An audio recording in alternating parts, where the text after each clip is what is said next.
우리가 이제 저번 주까지 그 광야 시리즈로 계속 봤다면 이제 그 광야 뒤에 이어지는 그 장소는 가나안 땅입니다. 약속의 땅 가나안 땅. 또 우리가 이제 몇 주간에 걸쳐서 성경에서 말씀하는 그 가나안 땅을 보고자 하는데요. 우리 성도님들 동상이몽이라는 사자성어를 아마 아실 겁니다.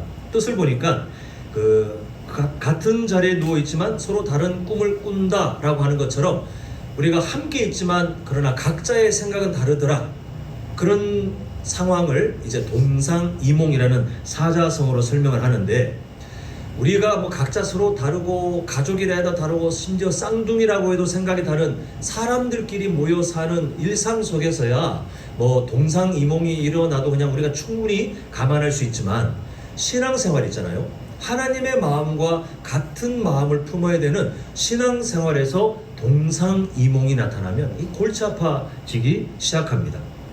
지금 아까 전에 말씀드린 것처럼 이제 우리가 몇 주간에 걸쳐서 가나안 땅을 함께 성경적인 그 의미를 찾아보고자 하는데, 그것도 마찬가지예요. 가나안 땅을 이해할 때 하나님께서는 가나안 땅은 이런 곳이다 라고 우리에게 말씀하시는데, 동상이몽, 영적 동상이몽에 빠져가지고 하나님이 말씀하는 가나안 땅과 전혀 다른 그런 가나안 땅으로 우리가 이해하고 살아간다면 우리는 많은 손해를 겪게 됩니다. 예를 들어서 우리가 살아가는 삶의 현장 가운데 하나님께서 우리를 불러 때로는 광야에서 훈련시켜 하나님께서 우리를 세우시는 가나안 땅과 같은 상황들, 우리의 인생의 자리가 있거든요. 근데 우리가 암암리에 하나님께서 나를 가나안 땅으로 인도하고 계시고 약속의 땅으로 인도하고 계시고 또 하나님께서 나를 그곳에 세우시리라, 그렇게 말로는 고백하지만 정작 그 약속의 땅, 가나안 땅이라고 하는 그 자리가 마치 내가 경제적으로 윤택하게 되는 삶, 자녀들이 잘 되고 자랑할 만해지는 삶, 그리고 건강이 절대 무너지지 않는 무병장수의 삶, 그리고 내가 살아가면서 성공만 경험하는 그런 삶, 그런 어떤 상황이 마치 약속의 땅, 가나안 땅이라고 우리가 오해하잖아요. 그러면 하나님께서 손해를 입으시는 게 아니라 그 손해는 다 우리 삶으로 돌아오게 됩니다. 왜냐하면 그렇게 생각하고 살아가면 결국 실망이에요. 그렇게 안 되거든요. 하나님이 우리에게 주신 약속의 땅이 뭔지를 이제 차차 보겠지만, 뭐 오늘 우리가 그 첫 시간부터 바로 알 수 있는 것이 우리의 상상, 그 성도님들께서 그렇게 상상하신다는 의미는 아니지만 한국교회 성도들이 많이 오해해요. 약속의 땅, 가나안 땅 이렇게 하면 뭔가 좋은, 뭔가 풍요로울 것 같은 그런 상상을 해버리는데 그게 아니기 때문에 실망하게 됩니다. 그러면 신앙생활에 막 흔들림이 있고, 심지어 어떤 사람들은 그 실망 때문에 교회를 안 나와요. 근데 반대로 가나안 땅, 하나님께서 우리에게 주시는 이 현재의 약속의 땅에 대해 하나님의 마음과 동일한 마음으로 이해하면 우리는 그곳에 비전을 찾아요. 우리는 그 안에서 성도로서 살아갈 삶의 그 능력들을 배우게 되고, 또한 그 안에 역사하시는 하나님을 믿음의 눈으로 바라볼 수 있는 성숙함을 우리는 맛보게 됩니다. 완전히 다르지 않습니까? 동상이몽의 결과가 완전히 다르기 때문에 우리 할 수 있는 한 하나님의 마음이 담겨진 것과 똑같이 성경이 가르치는 바와 똑같이 알고 사는 것이 우리 모두에게 유익한데요. 우리가 그 유익을 기대하는 마음으로 오늘 그 첫 시간을 한번 시작해 보겠습니다. 먼저 첫 번째 제목을 함께 읽어보겠습니다. 자, 함께 읽겠습니다. 시작.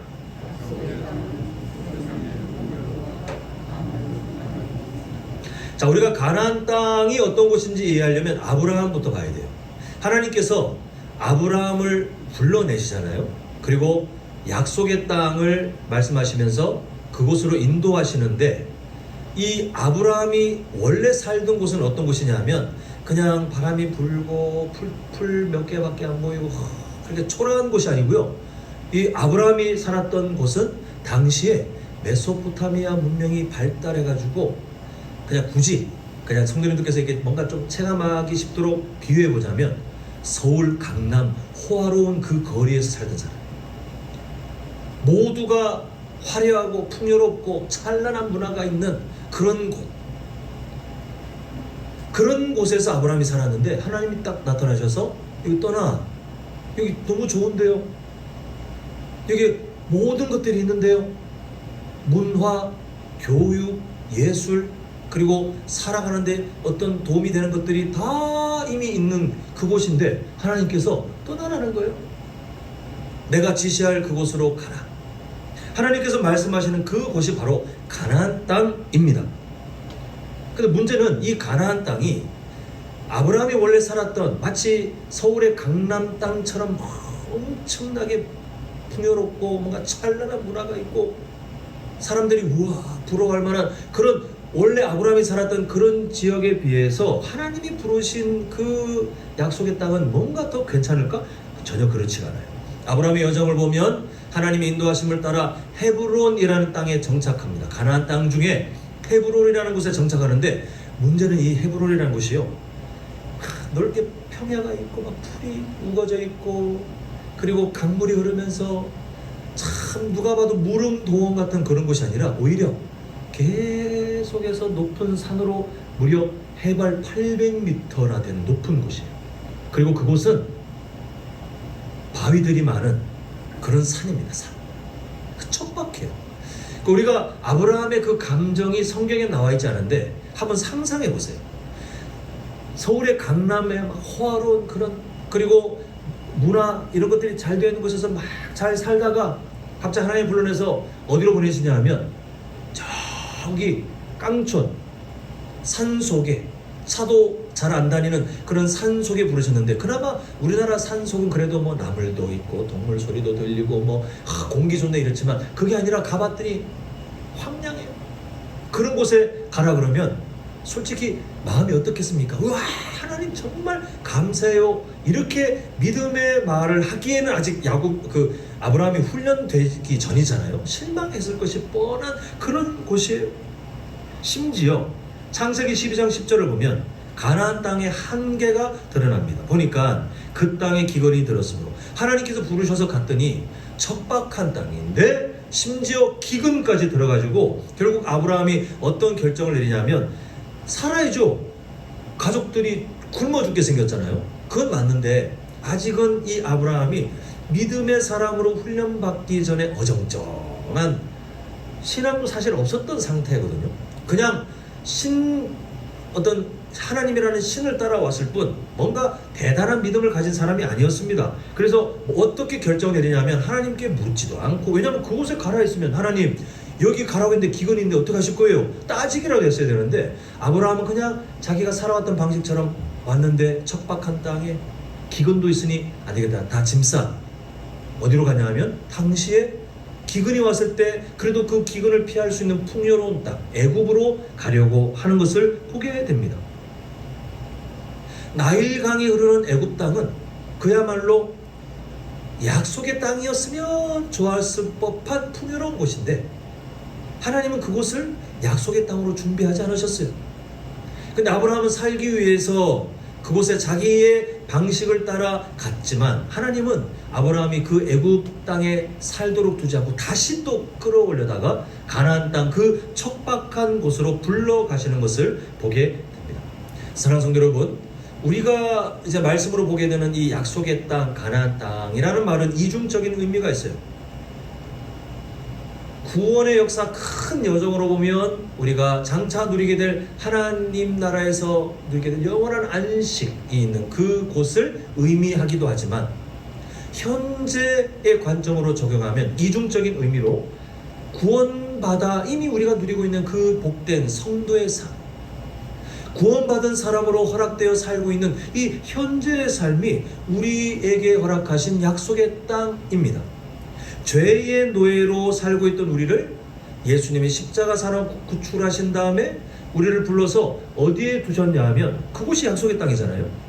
이스라엘 백성들을 애굽의 노예로 살고 있던 이스라엘 백성들을 불러다가 하나님이 결국은 가나안 땅에 두고 살게 하신 것처럼 현재 우리가 그런 삶이잖아요. 예수님의 십자가 사랑으로 죄의 노예로 살고 있던 우리를 구출해서 하나님의 자녀로 살게 하신 그 삶, 결국 이게 그냥 먼 훗날 어딘가에서 누리게 될 뭔가 괜찮은 삶이 아니라 지금 우리가 살고 있는 현재의 삶입니다. 근데 우리가 뒤에서 우리가 함께 보겠지만 이 약속의 땅은 풍요로운 땅이 아니고 오히려 하나님 의존 영적으로 살아야 생존할 수 있는 땅이에요. 똑같이 적용이 되잖아요. 우리가 예수님을 믿고 이제 구원받은 성도로서 현재를 살아가게 되었는데 똑같아요. 하나님이 우리를 예수님 믿는 사람으로 이 땅에 여전히 살게 하셨을 때에 우리가 지금 살고 있는 이 삶이 약속의 땅, 가나안 땅과 같은데 이 삶은 하나님 의존적인 삶이 아니면 살 수 없도록 하나님이 계속 우리를 훈련하시는 시간이 우리가 살고 있는 구원받은 성도의 인생이라는 것입니다.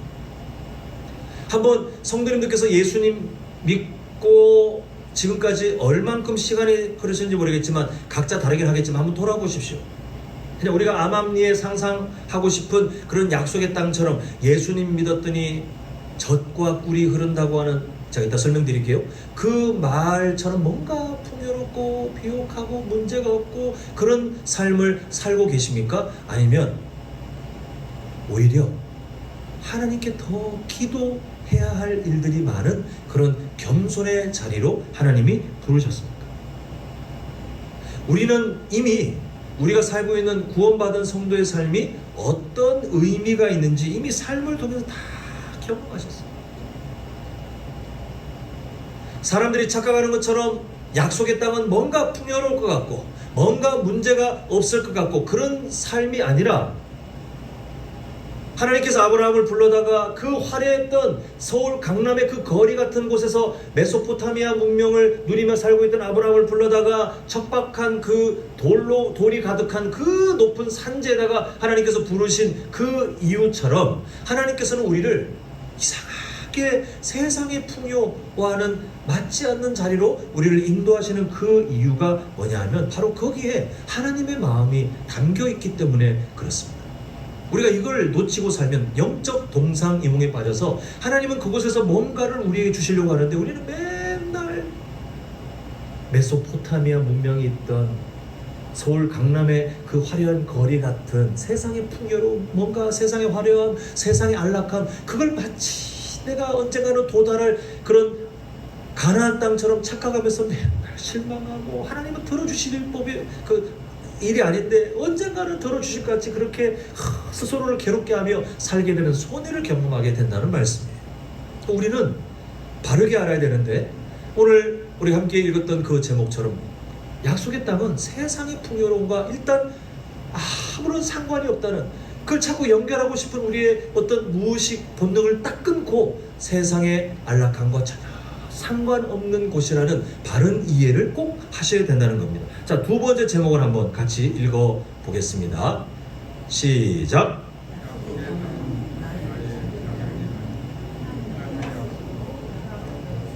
자, 시간이 흘러서 이제 아브라함의 후손 한 다음에 이제 야곱의 가족 70명이 애굽 땅에 들어가고 하나님의 은혜 가운데 그 70명이 폭발적으로 성장해서 큰 민족이 되잖아요.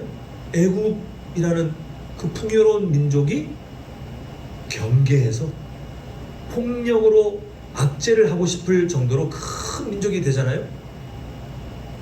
근데 하나님께서는 애굽의 노예로 그 오랫동안 고통받고 있던, 오랜 세월 동안 그냥 노예로 스스로를 그렇게 알고 그냥 노예인 것이 당연한 듯 그렇게 믿고 살았던, 우리는 언제 장차 하나님께서 약속하신 땅으로 갈 거야, 이런 비전 하나도 없이 그냥 노예로 태어났으니 노예로 살다가 노예로 죽겠지, 내 자녀도 노예로 살겠지, 그냥 애굽의 그 통치자인 바로의 말을 그냥 하나님의 말인 것처럼 착각하면서 그렇게 살아갔던 무기력한 그들을 하나님께서 인도하여 어떻게 만드시냐 하면 하나님의 백성으로 계약을 맺으시잖아요. 하나님께서 그렇게 하나님의 군사로, 노예였던 존재를 하나님의 백성이며 하나님의 군사로 만드셨을 때에 이런 특별한 은혜를 누리게 된 그 이유가 무엇인가, 그 근거가 무엇인가를 우리가 봐야 되겠는데요. 자, 우리 출애굽기 2장 24절 25절 두 절을 함께 이어서 한번 보겠습니다. 제가 읽습니다. 하나님이 그들의 고통 소리를 들으시고 하나님이 아브라함과 이삭과 야곱에게 세운 그의 언약을 기억하사 하나님이 이스라엘 자손을 돌보셨고 하나님이 그들을 기억하셨더라. 지금 이 24절과 25절 중간에 두 글자 언약이라는 말을 꼭 기억하셔야 돼요. 하나님께서 이스라엘 백성들을 구출해 주시는데 그것은 그들이 뭔가 잘나서가 아니라는 겁니다. 하나님께서 아브라함에게 주신 약속, 그 약속을 하나님께서 기억하시고 그 약속을 이루셨기 때문에 큰 민족을 이루게 해줄게, 자녀도 낳지 못하는 그 가정에 큰 민족을 이루게 해줄게, 그 약속이 이루어져서 민족이 되었고, 그리고 노예로 고통받고 있던 또 노예인 것처럼 그렇게 그냥 자신들의 정체성을 착각하고 살고 있던 그들을 구출해 내실 때도 하나님은 그 사람들에게 어떤 가망성이 있고, 나중에 내가 적절히 훈련시키면 나한테 제사도 드리고 예물도 바치고 뭔가 하고 이런 거를 기대하신 게 아니라 그냥 단순해요. 하나님의 약속 때문에 하나님은 그들을 구원하셨고, 하나님의 약속 때문에 훗날 가나안 땅까지 하나님이 신실하게 그들의 삶을 인도해 가시는 것을 보게 됩니다. 우리 신명기 9장 5절 상반절 하반절 중간을 잠시 생략하고요, 상반절과 하반절을 보면 이렇게 말하죠. 네가 가서 그 땅을 차지하면 뭐라고 말씀합니까? 너의 공의가 아니요, 너의 마음이 정직했어도 아니요. 그리고 이렇게 말씀하시죠. 여호와께서 이같이 하시면 내 조상 아브라함과 이삭과 야곱에게 하신 뭘 이뤄요? 맹세. 제가 말씀드리는 단어로 바꾸면 약속. 지금 이스라엘 백성들이 민족이 되고 하나님의 백성으로 정체성이 바뀌고 약속의 땅에 도달하게 하나님이 도와주시고 그 땅을 정복하도록 하나님이 그 모든 능력이 되신 것은 다른 이유가 없더랍니다. 어떤 자격이 발견돼서가 아니라 그냥 하나님의 일방적인 은혜, 하나님의 약속. 근데 그게 우리에게도 그대로 적용돼요. 제가 첫 번째 영적 교훈에서도 말씀드렸지만 약속의 땅 가나안은 이중적인 의미가 있다고 그랬잖아요. 현재를 살고 우리에게 적용하면 예수님 믿고 구원받은 성도의 삶, 이 자체가 얼마나 복된 약속의 땅인지 우리는 기억해야 되는데 이게 똑같아요. 구약에서의 출애굽, 그 구원의 내용이 애굽의 노예였던 민족을 하나님께서 인도하셔서 약속의 땅에 살아가게 하신 것이라면 현재를 살고 있는 우리에게도 동일해요. 죄의 노예였던 우리를 예수님의 십자가 사랑으로 인도하셔서 지금 현재를 살아가게 하신 이 현재가 우리에게 주신 하나님의 선물이에요. 노예로 저주받은 존재로 하나님과 원수된 존재로 살 인생이 아니라 하나님의 자녀로, 그리고 더 은혜로운 게 뭡니까? 우리가 계속 이 표현을 자주 쓰려고 하는데 아빠 하나님으로 언제든지 친밀하게 부를 수 있는 그 놀라운 은혜, 하나님께서 허락하신 그 은혜, 그 은혜가 주어진 삶을 우리는 지금 살고 있는데 여기서 중요한 질문이 던져지는 거예요. 성도님들께서 그 삶을 살게 되신 근거, 자격이 뭡니까? 라고 질문했을 때에 성도님들께서 막 머리를 고민해가지고 그래도 내가 교회를 좀 다녔고 지금까지 헌금을 또 어떻게 했고 내가 뭐 봉사도 했고 이런 거 아무 의미 없어요. 로마서 우리가 새벽 예배 볼 때마다 강조했었고 갈라디아서에서도 묵상했었지만 똑같은 메시지 아닙니까? 인간의 행위가 우리가 누리는 구원 아무런 상관이 없어요. 아무런 상관이 없어요. 자꾸만 뭔가 덧입혀서 우리가 뭔가를 해야 마치 그게 유지되는 것 같고 그런 착각을 일으키도록 지금도 거짓 교사들이 교회 곳곳마다, 우리 교회는 없지만요, 말세 때 그 교회 곳곳마다 사람들의 마음을 현혹하고 있지만 하나님께서 지금 신명기 9장 5절 상반절 하반절 하시는 말씀을 보십시오. 그게 구원의 메시지, 신약에도 그대로 이어지는, 너희들이 잘나서가 아니요, 너희들이 뭔가 정직해서도 아니요, 그냥 내가 나의 약속을 지키기 때문에. 지금 성도님들께서 하나님께서 주신 약속의 땅으로 구원받은 성도의 삶을 살고 있는 그 은혜도 성도님들께서 뭔가 잘나서가 아니라 하나님의 일방적인 은혜, 인간의 행위로는 그 어떤 것도 얻어낼 수 없는 전적 타락, 전적 무능력 상태였던 우리이기 때문에 하나님께서는 우리에게 그 어떤 구원의 자격도 묻지 않으시고 전적 하나님의 그 은혜로 우리를 구원하셔서 지금 현재 약속의 땅과 같은 구원받은 성도로 하나님께서 준비하신 은혜를 누리는 그 복된 삶을 살도록 허락하셨다는 것을 우리는 절대 잊지 마셔야 됩니다. 자, 마지막 세 번째 제목 한번 보겠습니다. 함께 읽습니다. 시작. 약속의 땅은 하나님 의존적이어야 살 수 있습니다. 자, 이제 결론에서 도달하겠지만 성도님들께서 기억하실 수 있도록 바꿔 말씀드리자면, 약속의 땅은 지금 현재의 관점으로 뭐라 그랬죠? 우리가 지금 살고 있는 구원받은 성도의 삶, 너무나도 복된 그 삶이라 그랬잖아요. 자, 제가 대입해 보겠습니다. 구원받은 성도의 삶은, 그럼 뭐라고 대답하셔야 돼요? 하나님 의존적이어야 살 수 있습니다라고 이해를 하셔야 된다는 말입니다. 예수님 믿으면 뭔가 풍요로워질 것 같고 문제가 없을 것 같고, 그거 생각하지 마시고 예수님 믿으면 이제부터 진짜 하나님 의존적이어야 진짜 살 수 있는 그런 삶이구나. 근데 이게 목줄 맨 것처럼 우리를 괴롭게 하는 거 아니라 알고 보니 이게 오히려 우리에게 복이에요. 자, 이제 젖과 꿀이 흐르는 땅이라는 말을 좀 설명드리겠는데, 이 말 때문에 많은 성도들이 진짜 오해를 많이 해요. 왜냐하면 한국의 문화로 내가 알고 있는 범위 내에서 이 단어를 해석하니까 젖과 꿀이 흐르는 땅? 그러면 우리로 생각하면 비옥한 땅. 제가 아는 평야가 그게 많지 않아. 제가 무식한지라 많지 않아서 나주 평야처럼 쌀이 막 많이 수확되고 기온도 좋고 막 강이 흐르고 너무너무 보기 좋은, 보기만 해도 너무 살기 좋은 그런 땅처럼 느껴지잖아요. 근데 그렇지 않아요. 여기 젖과 꿀이 흐른다는 땅은 첫 번째, 자, 젖은 그야말로 동물들 그 염소나 양 젖을 짜는 것처럼 목축업이 가능한 곳. 그리고 꿀은 우리가 아는 그 뭐 벌꿀 이런 거 말고요. 그 꿀이 아니고 대추야자라고 그 지역에 있는 열매가 있는데, 그 열매가 그 당도가 있었나 봐요. 아주 달았나 봐요. 그 대추야자의 그 꿀을 의미하는, 그 당분을 의미하는 그 말을 통해서 나무를 심어서 키울 수 있는 농업이 가능한 곳. 지금 이스라엘 백성들 입장에서 젖과 꿀이 흐르는, 그러니까 목축업과 농업이 가능한 곳이래. 가나안 땅이 그런 곳이래. 왜 그렇게 얘기하냐면, 그 직전 약속의 땅에 들어가기 전과 애굽에서 나온 그 사이에 이스라엘 백성들이 살았던 곳이 어디예요? 우리가 저번 주까지 계속 보았던 두 글자 광야. 광야의 목축업이 사실상 어렵죠. 물론 시냇가에 심겨진 나무가 선하신 목자, 우리 시편 23편의 그 이미지가 광야를 배경으로 하고 있다고 하지만, 그게 그냥 척박한 그 광야가 아니라 약속의 땅 그 주변의 생활권에서 그 만나는 그런 곳이에요.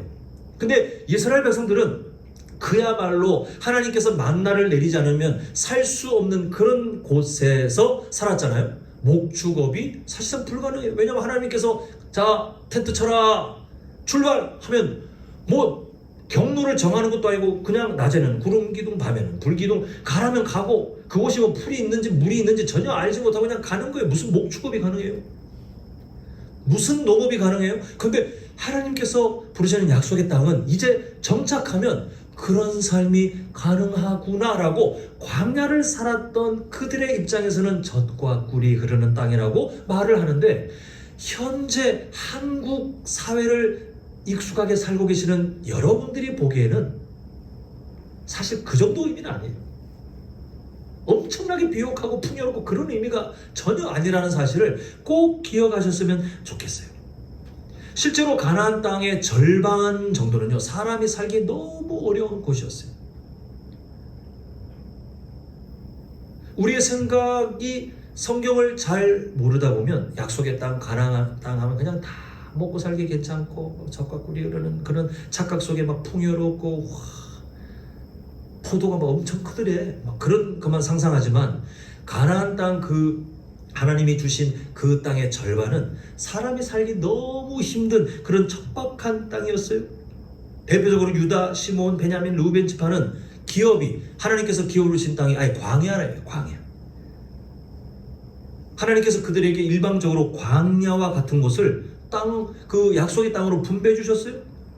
또 가나안 중심을 흐르고 있는 그 산맥들은요, 흙보다 돌이 많은 산이라서 거기에 뭔가 나무를 심어봐야 뿌리를 깊게 못 내려요. 그래서 이스라엘에서 키우는 나무들이 우리나라에서 보는 엄청나게 큰 나무들이 드물죠. 그러다 보니 솔로몬이 궁전을 지을 때, 야, 저기 이스라엘 땅 어딘가에 가서 나무를 베어와라가 아니라 다른 곳에서 수입하잖아요. 나무가 뭔가 크게 자라기 힘든 곳이에요. 더군다나 오늘 우리가 읽었던 본문을 좀 봐야 되겠는데요. 자, 신명기 11장 11절을 보겠습니다. 보면 너희가 건너가서 차지할 땅은 산과 골짜기가 있어서 하늘에서 내리는 비를 흡수하는 땅. 성도님들은 이 글을 보자마자 예전에 보니까 딱 세 글자, 저는 사실 그 단어가 익숙하지 않은데 천수답 맞나요? 하늘에서 내리는 물로만 농사를 지을 수 있는 뭐 그런 땅이라는 의미로 제가 알고 있는데 바로 그거예요. 우리가 아까 전에 본문 읽을 때 요 11절 앞에 10절에 보면 약속의 땅은 애굽 땅과 같지 않다를 강조합니다. 성경이. 애굽 땅은 어떤 곳입니까? 나일강이 흐르고 있어서 그냥 농사짓기 너무 편한, 오죽하면 그 지역에, 주변 지역에 기근이 와도 가뭄이 와도 그곳으로 사람들이 살아가려고 막 모여드는 그런 곳. 하나님께서 약속의 땅을 그곳에 두셨으면 적과 꿀이 흐르는 우리 어떤 상상과 비슷하게 흘러가서 참 속도 편하겠지만 아니에요. 약속의 땅은 애굽 땅과 아예 다르다라고 선을 딱 그은 다음에 그 다음에 11절에 지금 보시는 것처럼 물을 흡수하는, 물이 고여지지 않는, 저수지를 만들기가 힘든 그런 곳. 그래서 그냥 하나님께서 이른 비와 늦은 비라고 표현하는 것처럼 농사 지을 때 딱 때에 맞게 비를 내려주셔야 그 다음에 1년 동안 생존할 수 있는. 그래서 하나님께 더 간절히 엎드리고 하나님 제발 좀 살려주십시오. 하나님 다른 거 의지하지 않을게요. 이렇게 하나님께 의존하며 살아가야 하는 곳이 바로 약속의 땅 가나안이라고 말씀하고 있어요. 하나님께서 이스라엘 백성들을 이런 땅으로 부르신 그 이유가 있습니다. 반대로 말하면 하나님께서 풍요로운 땅, 정말 먹고 살기 좋은 애굽 땅을 약속의 땅으로 하나님이 안 주신 이유가 뭐냐 하면 너무 단순해요. 그 이유는 어렵지 않아요. 왜냐하면 그곳에 만약에 이스라엘 백성들이 정착하잖아요, 100% 하나님을 잊어버립니다. 하나님을 의지하지 않아요. 우리가 창세기 3장 예전에 성경 함께 연구할 때 창세기 3장에 최초의 범죄가 있고 나서 창세기 4장에 가보면 가인 계열, 셋 계열이 두 갈래로 나눠서 창세기 5장부터 서로 다른 족보로, 가인 계열은 인간의 힘을 의지해서 자신들의 노력으로 뭔가 문화를, 뭔가 힘을, 뭔가 찬란한 뭔가를 누리며 살겠다고 그렇게 결단하는 사람들. 근데 셋 계열은 거기에 비해서 너무 초라하고 별 것 없지만 아주 놀라운 표현이 있는데 하나님의 이름을 불렀더라. 그게 하나님의 사람들의 특징이에요. 우리의 힘으로 우리끼리 충분히 할 수 있지 않냐? 굳이 뭐 하나님 부를 필요가 있냐? 그게 아니라 여호와 이름을 불러야 살 수 있음을 아는 사람들. 애굽 땅은 그런 사람들로 못 살게 만드는 곳이에요. 저는 그래서 성도님들 특별한 경우들이 있겠지만 교회 역사를 봤을 때에 하나님께서 성도들의 삶 대다수를 풍요롭게 정말 떵떵거리며 살게 하지 않으시는 이유는 뭐냐 하면 성도님들의 마음과 달리 성도님들이 그 삶을 허락받잖아요. 100% 하나님을 잊어버려요. 제가 예전에 청년부, 다른 교회에서 청년부 사역할 때 기도 제목을 물어보면 제가 참 기가 막힌 기도 제목을 내는, 좋은 의미가 아니고 내가 진짜 아유 참 큰일이다 이렇게 생각할 정도로 기도 제목을 내는 청년들이 있는데 그 청년들의 기도 제목은 뭐냐면 돈 많이 벌게 해주세요. 그래서 제가 물어봐요. 돈 벌어서 뭐하게? 라고 하면 그럴싸하게 이미 다 합리화를 해놨어요. 돈을 하나님께서 많이 벌게 해주시면 교회도 돕고 어려운 목회자들과 선교사님도 돕고 하나님께서 기뻐하시는 곳에 쓰겠습니다. 제가 그때 말을 못했지만 에라이 놈아, 하나님 그런 거 안 넘어가요. 하나님 절대로 그런 게 넘어가지 않아요.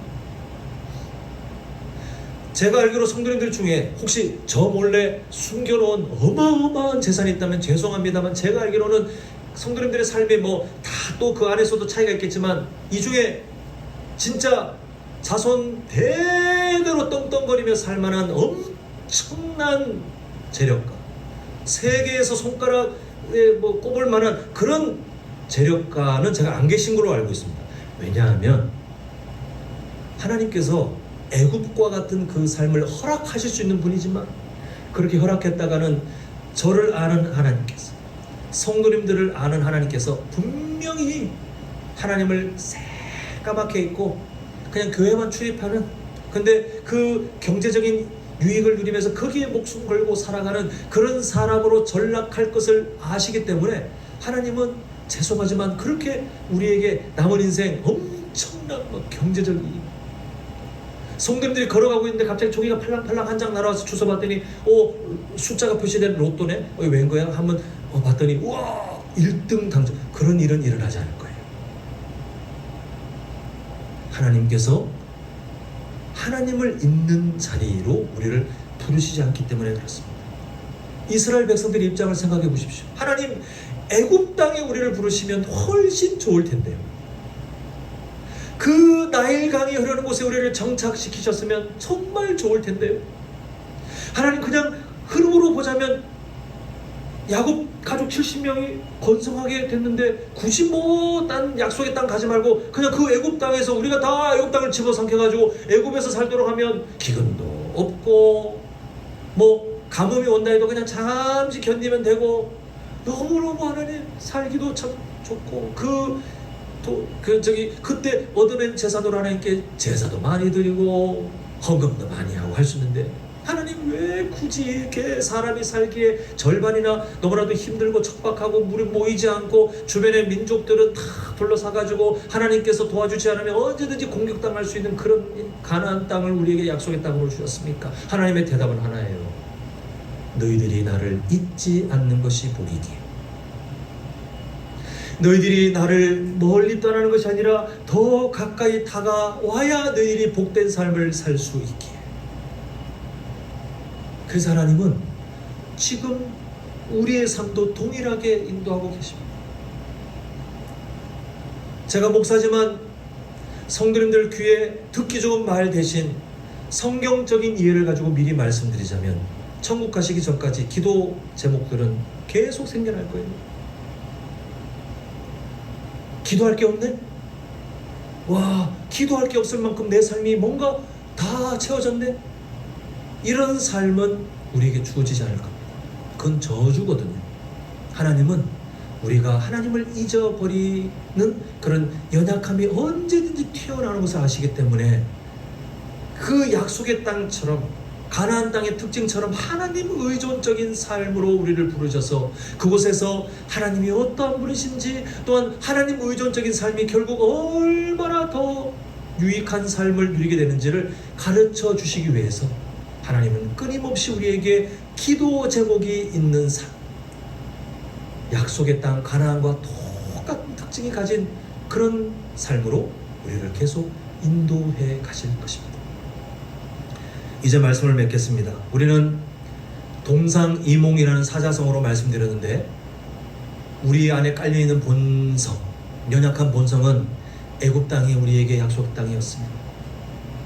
내가 훗날 조금만 견디면 경제적으로 윤택해지고, 조금만 견디면 모든 질병이 다 사라지고, 조금만 견디면 어떤 관계에서 오는 스트레스도 없고, 내 자녀가 원하는 대로 다 좋은 길로 흘러가는 그런 삶이 오지 않을까라고 하는 그 어떤 우리의 상상 속의 그 땅은 하나님이 말씀하신 약속의 땅이 아님을 보면서 동상이몽, 하나님이 말씀하시는 약속의 땅이 성경적으로 무엇인지를 함께 보는 것이 우리에게 유익하다 말씀드리면서, 우리가 오늘은 세 가지 제목을 함께 살펴보았는데, 우리 한번 연속해서 하나씩 다시 한번 기억해 보겠습니다. 함께 읽겠습니다. 시작. 약속의 땅은 세상의 풍요로움과 아무런 상관이 없습니다. 자, 두 번째 시작. 약속의 땅은 나의 자격이 아닌 하나님의 약속으로 되었습니다. 자, 마지막 시작. 약속의 땅은 하나님 의존적이어야 살 수 있습니다. 이 내용이 심적으로 약간은 불편하시더라도 오늘 성도님들은 반드시 이 내용을 보고 아멘 하셔야 돼요. 악한 마귀는 성도님들의 마음에 하나님이 우리를 인도하시는 이 약속의 땅을 자꾸 거부하게 만들고 다른 것을 추구하도록 동상이몽으로 우리를 이끌 거예요. 과거 한국 교회가 병들게 된 이유가 바로 여기에 있습니다. 기복신앙. 예수님 믿고 복 받으세요. 그 복을 마치 애굽 땅처럼 설명했단 말이에요. 그 의도는 알겠지만 그때 전도하신 분들이 너무 절박한 나머지 그렇게 하신 거는 내가 이해하겠지만, 근데 성경의 말씀과 맞지 않는 복을 가르치면서 예수님 믿으면 마치 애국 땅 같은 풍요로움을 경험할 수 있을 거라고 그렇게 다 잘못된 복음을 전했단 말이에요. 또 강단에서 그런 메시지를 전했단 말입니다. 많은 한국교회 성도님들이 그런 착각 속에 하나님과 다른 동상이몽을 품고 신앙생활하며 스스로 그렇게 불이익을 당하고 살아왔단 말입니다.